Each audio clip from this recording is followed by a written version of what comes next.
Hi guys, welcome back to my amazing kitchen. My name is Abba. A happy new year to you all. Guys, we made it to 2022. Yay! I am super excited. We are starting the year with this delicious curry rice. So come along and let's get right into it.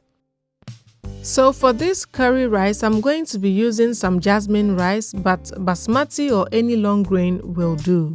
I have my shallots, some chopped carrots, frozen peas, my curry powder of course, and as always, the rest of the ingredients will be listed down below. So first, I'm going to heat up some oil in my cooking pot, and I'm using olive oil, but any cooking oil will do. Once your oil is hot, you want to go ahead and add your shallots. You can also use regular onions. It works perfectly. Fry your onions until translucent and tender, and then go ahead and add your curry powder.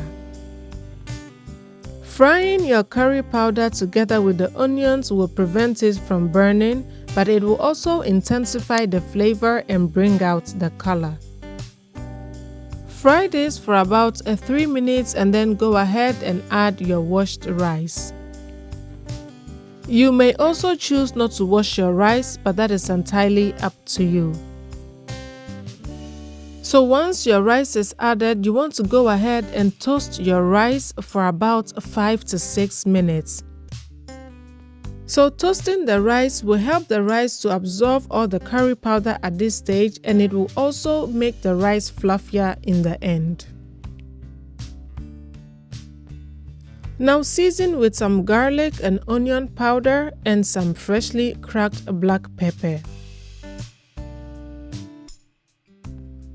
Keep on toasting your rice for an additional 3 minutes or until the seasonings are well distributed and the moisture is all dried up.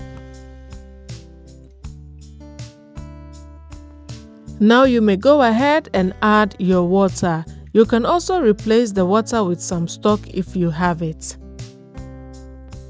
Season with some salt to taste, give it a good stir, then taste and adjust your seasoning if necessary.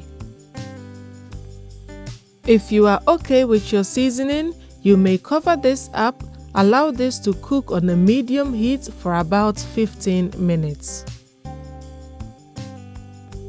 So this is after 15 minutes and the rice is almost done. It needs a little bit of cooking. So I'm going to stir this quickly and then allow this to cook for an additional 10 minutes or so. But before that, I'm going to add my chopped carrots. Now give it another stir to distribute the carrots evenly through the rice. And this time around, we are going to cover it with some parchment paper to trap in the steam and allow it to cook some more for about 10 minutes. This is 10 minutes later and our rice is perfectly cooked. Before we turn off the heat, I'm going to add my frozen peas. Stir that in, and the remaining heat in the rice is going to cook your frozen peas because they are already cooked.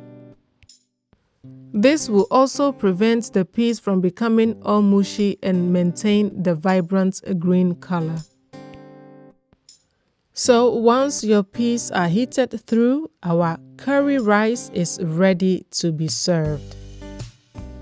This recipe is a guaranteed hit, so I hope you do give it a try.